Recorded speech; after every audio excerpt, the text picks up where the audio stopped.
जैसे मैंने आपको बताया कि इस रीजन को हम लोग जो डिस्कस करेंगे वो होगा स्कैपुलर रीजन और बैक।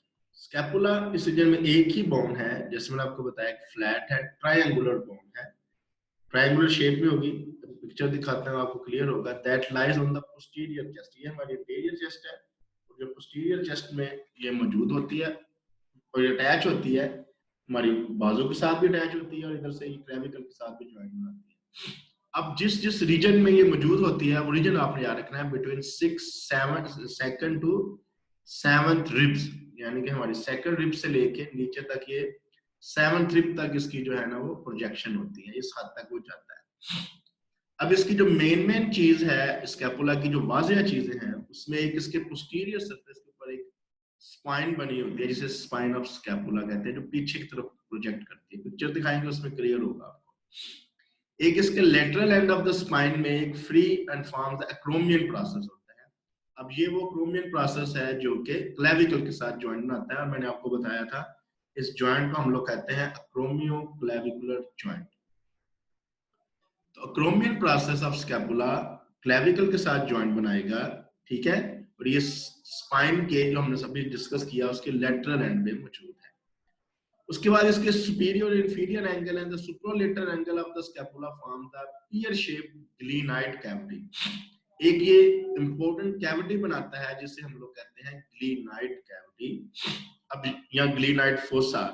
अब ये जो कैविटी है ये बेसिकली एक कह लें कि एक सॉकेट टाइप स्ट्रक्चर बनाती है जो ह्यूमरस के हेड के साथ बॉल एंड सॉकेट जॉइंट यानी कि शोल्डर जॉइंट बनाती है, ठीक है। तो स्कैपुला का ग्लीनाइड कैविटी जो है पियर शेप कैविटी है, एक सॉकेट शेप होती है ये, और ये हेड ऑफ द ह्यूमरस के साथ मिलके शोल्डर जॉइंट जिसको हम लोग बॉल एंड सॉकेट जॉइंट भी कहते हैं, ये वो बनाती है। उसके बाद स्कैपुला की अगर हम बात करें, इस पे एक और प्रोसेस होता है जिसे कोराकाइड प्रोसेस कहते हैं। 3 प्रोसेस होते हैं जैसे मैंने आपको अभी बताया, एक ग्लीनाइड कैविटी है, ग्लीनाइड प्रोसेस है, एक एक्रोमियन प्रोसेस है, और तीसरा कौन सा प्रोसेस है, लोग बहुत लेट आते हैं, कोराकाइड process. The coracoid process projects upward and forward above the glenoid cavity and provides attachment of muscles and ligament। यहाँ पे कुछ नहीं लगता, यहाँ पे मसल्स लगते हैं और लिगामेंट लगते हैं, ठीक है। Medial to the base of the coracoid process is the suprascapular notch। एक नॉच होगी, वो भी आपको पिक्चर में दिखाता हूँ, या जब आप लोग आएंगे यहाँ पे एनाटॉमी प्रैक्टिकल करने, तो जब बोन के ऊपर आपको ये ज्यादा नॉच जो है ना वो दिखाएंगे हम लोग। ये medial to the base of the coracoid process एक नॉच होगी, जिसे हम लोग सुप्रास्कैपुलर नॉच कहते हैं। उसके अलावा जो स्कैपुला की इंटीरियर सरफेस है वो अब सर्फेसिस आ गई हैं। इंटीरियर सरफेस जो है वो कनकेव है और वहां पे सबस्कैपुलरिस फोसा बनता है, ठीक है। और पोस्टीरियर सरफेस जो है स्कैपुला की, उसमें भी इसको एक स्पाइन होती है जो इसको 2 में डिवाइड करती है, सुप्रास्पाइनस फोसा एंड इंफ्रास्पाइनस फोसा। अब ये चीज आपको समझ आनी चाहिए, 3 फोसा होते हैं यहाँ पे। आप बेशक ये याद ना भी रखें कि कहाँ पे होते हैं। एक सबस्कैपुलर फोसा है जो कि इंटीरियर सरफेस पे होता है, और पोस्टीरियर सरफेस के ऊपर 2 फोसाई होते हैं, सुप्रास्पाइनस फोसा और इंफ्रास्पाइनस फोसा। पिक्चर में दिखाऊंगा कि एक स्पाइन के ऊपर होगा जिसे सुप्रास्पाइनस कहेंगे, और एक इसकी स्पाइन के नीचे होगा जिसे इंफ्रास्पाइनस कहेंगे। इसके अलावा 2 एंगल होते हैं स्कैपुला के, एक इंफीरियर एंगल है और एक जैसे मैंने आपको पहले बताया था सुप्रालेटरल एंगल या superior angle. The inferior angle of the scapula can be palpated easily in the living subject and marks at the level of the 7th rib। यानी कि अगर आप रिब काउंट करके जाएं तो 7th रिब के ऊपर जो है इसका इंफीरियर एंगल होता है, या जहां पर अब अपने बैक में जहां पे ये स्कैपुला का एंड हो रहा है वो 7th रिब का पॉइंट होगा। तो ये इस लिहाज से भी इंपॉर्टेंट है इंफीरियर एंगल ऑफ स्कैपुला कि ये वो पॉइंट है जहां पे 7th रिब जो है वो होगी। तो अगर आपने पोस्टीरियरली थोरैसिक रीजन में अप्रोच करनी है तो आप इंफीरियर एंगल ऑफ स्कैपुला को पकड़ लेंगे और याद रखेंगे कि वो कौन सी रिब होगी, 7th रिब। और थोरैसिक 7th थोरैसिक वर्टिब्रे भी वही रीजन होगा, ये बात आपने याद रखनी। ये देखें, ये इस पिक्चर में आपको जो है ना ऑलमोस्ट काफी ज्यादा कुछ जो है ना वो क्लियर हो जाएगा। इसका जो ये पोस्टीरियर सरफेस, सबसे पहले तो याद रखो ये स्कैपुला की पोस्टीरियर सरफेस है। अब पोस्टीरियर सरफेस पे ये जो रीजन होगा इसे हम लोग स्पाइन ऑफ स्कैपुला कहते हैं। अब स्पाइन ऑफ स्कैपुला जैसे मैंने आपको बताया था, इसको दो फोसाई में डिवाइड करते हैं। ये इसके ऊपर होगा, इसे सुप्रास्पाइनस फोसा कहेंगे, और यहाँ पे एक मसल भी लगेगा सुप्रास्पाइनेटस, आगे आगे डिस्कस करेंगे हम लोग। और ये जो होगा इस रीजन को, जो स्पाइन के नीचे रीजन होगा, उसे इंफ्रास्पाइनस फोसा कहेंगे। ये ना जो रीजन है इसे इंफ्रास्पाइनस फोसा कहेंगे, और इस पे जो इंफ्रास्पाइनेटस मसल जो है ना वो आगे अटैच होगा। ठीक है, तो ये स्पाइन ऑफ स्कैपुला है। अब स्पाइन ऑफ स्कैपुला के ये जो लेटरल है इस जगह के ऊपर, सॉरी मीडियल जो है, ये जो प्रोसेस होगा इसे अक्रोमियल प्रोसेस कहते हैं। और ये मैंने आप जैसे आपको बताया था, ये अक्रोमियल प्रोसेस जो है वो क्लेविकल के साथ मिलकर ज्वाइंट बनाता है, जिसे अक्रोमियल क्लेविकुलर ज्वाइंट कहते हैं। ठीक है, इसके बिल्कुल अपोजिट मीडियल साइड के ऊपर ही एक स्ट्रक्चर होता है जिसे कोराकाइड प्रोसेस है।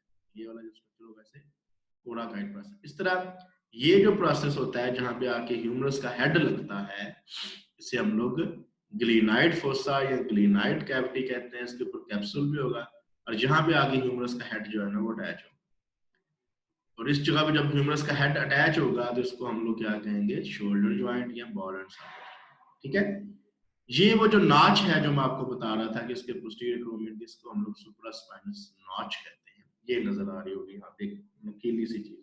ठीक है, इस तरह ये सुपीरियर एंगल है स्कैपुला का, और ये जो नीचे वाला एंगल है इसे इंफीरियर एंगल कहते हैं। और ये इंफीरियर एंगल जैसे मैंने अभी आपको बताया, ये कौन से पॉइंट के ऊपर है, at the level of the 7th rib और 7th थोरैसिक वर्टेब्रे के स्पाइन के लेवल के ऊपर ये जो इंफीरियर एंगल है। तो अगर आप इंफीरियर एंगल चुनके आप इसको पॉल्पेट कर सकते हैं, बाहर से भी नजर आएगा आपको स्कैपुला जहां पे एंड हो रही है। इस एंड से आपने याद रखना कि ये एंड कहां पे जाएगा, टुवर्ड्स द 7th रिब की तरफ जाएगा। ठीक है,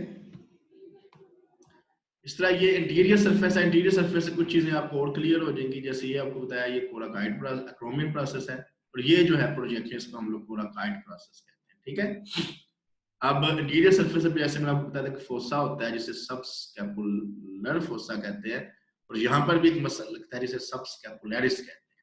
ठीक है, तो 3 फोसा है, तीनों फोसा के ऊपर 3 मसल्स लगते हैं, जिसको एक जो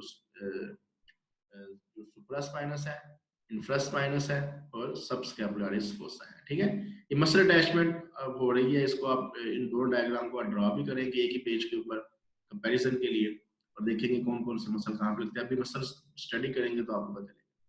यहाँ पे सुपीरियर एंगल भी नजर आ रहा होगा आपको। ठीक है, ये सुपीरियर एंगल है और ये इंफीरियर एंगल है। ठीक है, इसी तरह ये जो है वो ग्लीनाइड कैविटी है, इसे ग्लीनाइड फोसा कहते हैं, जहाँ पे ऊपर आके ह्यूमरस का हेड लगता है। ठीक है, इस तरह 2 बॉर्डर इसके होते हैं, ये मीडियल बॉर्डर है स्कैपुला का और ये लेटरल बॉर्डर है। तो 2 बॉर्डर हैं, 2 एंगल हैं, 2 सरफेसेस हैं। ये चीजें आपने याद रखनी है। बॉर्डर कौन से हैं, मीडियल बॉर्डर जो कि मीडियल साइड पे होगा, ये हमारी अगर फ्रंट से देखें तो स्कैपुला ऐसे पड़ी होती है। ठीक है, और लेटरल बॉर्डर। ठीक है, 2 एंगल है, superior angle and inferior angle. 2 surfaces हैं, सुप्रास्पाइनस एंड इंफ्रास्पाइनस, और वो स्पाइन उसको जो है ना वो सेपरेट, और ये जो दोनों सरफेसेस हैं वो पोस्टीरियर साइड पे होंगे, इंटीरियर साइड पे नहीं। ठीक है, इस तरह ग्लीनाइड के नीचे एक टुबरकल सा होता है, इसको हम लोग इंफ्राग्लीनाइड टुबरकल कहते हैं। इसको इस लिहाज से इंपॉर्टेंट है, यहाँ पे एक मसल की अटैचमेंट होगी, वो भी हम आगे जाके पढ़ेंगे। तो ग्लीनाइड के नीचे, ग्लीनाइड कैविटी के नीचे एक टुबरकल होगा जिसे हम लोग इंफ्राग्लीनाइड टुबरकल कहते हैं। ठीक है, तो मेरे ख्याल में ये क्लियर हो गया होगा आपको। अगर फिर भी क्वेश्चन हुआ तो आप मुझसे पूछ लीजिए। उसके बाद हम इस रीजन में पढ़ेंगे कुछ मसल्स ऐसे हैं जो कि अपर लिम्ब को वर्टेब्रल कॉलम के साथ पीछे से अटैच करते हैं विद द वर्टेब्रल कॉलम। ठीक है, मसल्स हैं जो कि किसके साथ अटैच करते हैं, वर्टेब्रल कॉलम के साथ कुछ। तो इन मसल्स में ये नॉर्मली जो है वो पोस्टीरियर मसल, बैक पे मसल होंगे, इनको सबसे पहले कहेंगे ट्रेपेजियस। ट्रेपेजियस अगर आप अपनी बैक पे देखें तो सारी हमारी बैक का ये बहुत बड़ा मसल है, ट्रेपेजियस कहते हैं। अब ये कहाँ से राइज कर रहा है, ये पूरी हमारी बैक से राइज करता है। ऊपर से हमारी हेड की जो सबसे पोस्टीरियर वाली बोन होती है उसे ऑक्सीपिटल बोन कहते हैं, ये वहां से राइज करेगा। लिगामेंटम न्यूकी, इसको भी हम लोग डिस्कस करेंगे, ये भी लिगामेंट है हमारी बैक ऑफ द नेक में, जब हम लोग हेड रीजन पढ़ेंगे वहां पे याद रखिएगा 7th सर्वाइकल वर्टेब्री की स्पाइन से, और बाकी जितने भी 12 की 12 थोरेसिक वर्टेब्री हैं सबसे इसकी स्पाइन से इसका ओरिजिन है। तो कहां से ओरिजिन है? ऑक्सीपिटल बोन, लिगामेंटम न्यूकी, 7 सर्वाइकल वर्टेब्री और थोरेसिक वर्टेब्री। अब ये जितने भी मसल्स हमने डिस्कस किए हैं, जितने भी रीजन डिस्कस किए हैं, जैसे मैंने आपको बताया कि ये अटैच किसके साथ होंगे? आके अपर लिम्ब के साथ। अब ये फाइबर्स ऊपर की तरफ जाएंगे और अटैच कहां पे होंगे? कुछ इसके फाइबर्स अटैच होंगे, अपर फाइबर्स जो अटैच हो जाएंगे lateral third of clavicle, middle and lower fibres जो अटैच होते हैं acromion and spine of the scapula. ये हमने स्कैपुला डिस्कस की, उसका जो स्पाइन थी और एक्रोमियन प्रोसेस के साथ ये जो है ना ट्रेपेजियस जो है ना अटैच होता है। ठीक है, तो ये मसल्स जैसे मैं आपको बताया बैक को या वर्टेब्रल कॉलम को अपर लिम्ब के साथ अटैच करते हैं। नर्व सप्लाई जो है वो एक्सेसरी नर्व है, बस आपने यही याद रखना, एक्सेसरी नर्व। ये एक क्रेनियल नर्व है, 11th क्रेनियल नर्व है, इसको सप्लाई करती है। ठीक है, एक्शन क्या है इस मसल का? क्योंकि ये सारी की सारी हमारी बैक का मसल है, तो इसके जैसे मैंने आपको बताया अपर फाइबर्स हैं, middle and lower fibre. Upper fibres हैं स्कैपुला को एलिवेट करते हैं, यानी कि ये जो ऊपर की तरफ स्कैपुला, कुछ लोग तो वैसे ही मूव करा लेते हैं ना, तो स्कैपुला अगर ऊपर की तरफ मूव कर रही है जैसे अपर फाइबर्स करेंगे, मिडल फाइबर जो है वो स्कैपुला को मीडियली पुल करते हैं, यानी कि फंक्शन इसका स्कैपुला के ऊपर ही आके हो रहा है, और लोअर फाइबर्स जो होते हैं वो इसके मीडियल पार्ट को डाउनवर्ड पुल करते हैं स्कैपुला।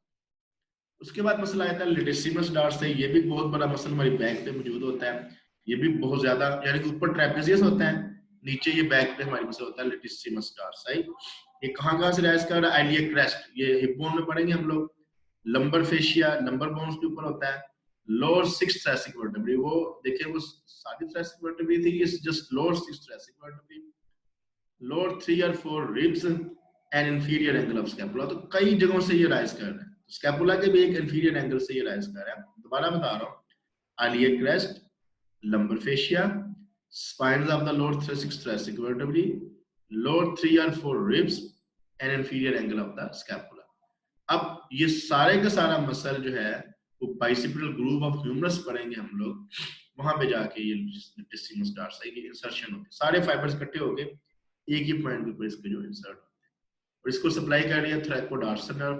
याद रखें ये ब्रेकियल प्लेक्सस से नर्व निकली थी। इसका फंक्शन क्या है? Extend adducts and medial rotates the arm. ये हमारे आर्म को एक्सटेंशन ऊपर की तरफ करना मूवमेंट को, ठीक है, अडक्शन अंदर की तरफ लेके आना, और मीडियल रोटेशन मैंने आपको लास्ट टाइम भी बताई थी क्या होती है। उसके बाद जो इस बैक ऑफ द रीजन में, बैक ऑफ स्कैप, हमारे बैक में मसल होते हैं जो कि हमारे अपर लिम्ब के साथ कनेक्ट करते हैं, उनमें आता है लेवेटर स्कैपुलाई, रोम्बाइड्स माइनर एंड रोम्बाइड मेजर। तो बस यही आज डिस्कस करेंगे, बाकी हम लोग कल डिस्कस करेंगे इन तीनों मसल्स को। ये transverse process of first cervical vertebrae, तो 7 सर्वाइकल वर्टेब्रे की जो फर्स्ट प्रोसेस है, फर्स्ट वर्टेब्रे से ये लेवेटर स्कैपुलाई अराइज करता है। अब अटैच कहां पे होता है? मीडियल बॉर्डर में, 2 बॉर्डर देखे थे, lateral border, medial border of scapula, और इसको जो सप्लाई कर रही है वो डॉर्सल स्कैपुलर नर्व, ये याद रखना है। C3 and C4 cervical nerve और डॉर्सल स्कैपुलर नर्व, ये भी ब्रेकियल प्लेक्सस की ब्रांच थी। ठीक है, अच्छा, अब इसका फंक्शन जो है वो इसके नाम के साथ ही है, लेवेटर स्कैपुला, यानी कि स्कैपुला को ये एलिवेट करेगा, तो raises the medial border of the scapula. ये बस पॉइंट आपने लेवेटर स्कैपुला यानी कि स्कैपुला को एलिवेट कर रहा है, रेज कर रहा है, ये बात आपने याद रखनी। फंक्शन कैसे याद हो जाएगा? उसके बाद रोम्बाइड माइनर है, लिगामेंटम न्यूकी से राइज कर रहा है, 7th सर्वाइकल वर्टेब्रे की स्पाइन से राइज कर रहा है, और फर्स्ट थोरेसिक वर्टेब्रे से ये राइज, ये पहले क्या लोगे, ये ट्रेपेजियस के नीचे पड़ा होता है। ठीक है, इसकी insertion medial border of scapula है, डॉर्सल स्कैपुलर नर्व। अब देखिए ये जितने भी तीनों मसल हैं इनकी एक नर्व सप्लाई है, डॉर्सल स्कैपुलर नर्व, ये आपने ऐसे ही याद रखना है। लेवेटर स्कैपुलाई, रोम्बाइड माइनर और रोम्बाइड मेजर को एक ही नर्व सप्लाई कर रही है, डॉर्सल स्कैपुलर नर्व, और इसका भी फंक्शन वही है, ये medial border of the scapula को रेज करता है अपवर्ड एंड मीडियली। इस तरह रोम्बाइड मेजर है, जैसे पेक्टोरिस मेजर, पेक्टोरिस माइनर था, इस तरह रोम्बाइड माइनर और रोम्बाइड मेजर का फिर हम आगे जाकर डिस्कस करेंगे टीरिस माइनर और टीरिस मेजर। ये 5th thoracic vertebrae की स्पाइन, यानी कि एक ही जगह से ये राइज कर रहा है, मीडियल बॉर्डर ऑफ स्कैपुला। अब देखिए एक और चीज याद रखने वाली कि तीनों muscles medial border of scapula पे जाके इनकी इंसर्शन होती है, तो ये भी आप याद रखें। 2 बातें तो यहाँ पे एक जैसी हो गई, एक तीनों की नर्व सप्लाई क्या है, डॉर्सल स्कैपुलर नर्व, और तीनों की इंसर्शन क्या है, medial border of the scapula. Origin आपने याद रखनी है, और फंक्शन भी तीनों का सेम है, raises medial part of the scapula upward and medially। तो जो चीज आपको याद रखने वाली है वो तीनों का नाम फंक्शन, इंसर्शन और नर्व सप्लाई तीनों की सेम है। इंसर्शन क्या है? Medial part of scapula. Nerve supply क्या है? डॉर्सल स्कैपुलर नर्व, और जो लिवेटर स्कैपुला है C3 C4 भी करती है। और फंक्शन क्या है? Raises medial part of the scapula. ठीक है, इतना ही आप याद रखने, raises medial part of the scapula, यही इसका क्या है जो फंक्शन। चलिए बाकी जो मसल जो स्कैपुला को ह्यूमरस के साथ कनेक्ट करते हैं वो हम लोग बाद में डिस्कस करेंगे। आज तक के लिए इतना ही काफी है।